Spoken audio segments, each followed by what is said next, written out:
రోజు మీరు ప్రజా గౌరవాన్ని పొందుతారు. మీ మనసులో ఆనందం అనేది ఉంటుంది.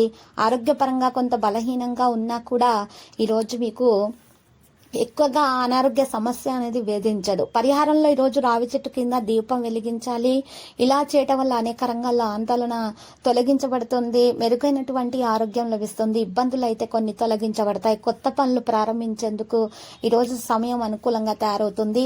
ఆకస్మికంగా ఖర్చు పెరిగే అవకాశం ఉంది కాబట్టి జాగ్రత్త. బడ్జెట్ విషయంలో మాత్రం చాలా జాగ్రత్తగా ఉండాలి. మీ విచక్షణను ఉపయోగించుకోవాలి. మీ కుటుంబ వాతావరణం మీ అంచనాలకు విరుద్ధంగా అయితే ఉంటుంది. ఈ రోజు పరిహారంలో విష్ణు సహస్రనామాన్ని అయితే పఠించాల్సి ఉంటుంది.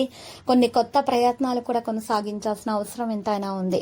మరియు ఈ రోజు రాశి వారు మాత్రం ఎక్కువగా పేద ప్రజలకు అన్నదానము లేదా బట్టలను కనుక దానం చేసినట్లయితే కనుక మేలైన ఫలితాలు అయితే అందుకుంటారు. వాటిలో ఎటువంటి సందేహము లేదు. చక్కని ఫలితాలను అయితే అందుకోవడం సాధ్యమవుతుంది. మరియు ఈ రోజు భాగస్వామ్య వ్యాపారాల్లో ఎవరిని గుడ్డిగా నమ్మకూడదు. స్నేహితుల సహాయంతో మీరు ఆర్థిక ఇబ్బందుల నుంచి ఉపశమనం పొందుతారు. ఉద్యోగార్థులు శుభవార్తలు అయితే అందుకోవడం సాధ్యమవుతుంది ఈ రోజు. మరియు ఈ రోజు రాశివారు మరి ఆరోగ్య విషయాల్లో యోగా వ్యాయామం చేసినట్లయితే గనక మెరుగైన ఫలితాలు వారికి అందుతాయి. ఇక ఆలోచించకుండా నిర్ణయాలు తొందరపడి ఏవి తీసుకోకండి. ఈ రోజు రుణాలు ఇవ్వడం వంటి పరిస్థితులను అయితే మానుకుంటేనే ఉత్తమము. ఈ రోజు ఈ రాశి వారికి లక్కీ సంఖ్య చూసినట్లయితే 60, లక్కీ కలర్ అయితే మరి కాంస్య.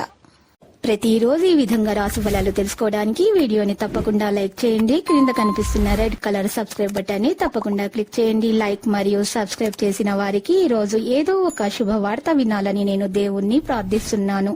Thank you for watching this video.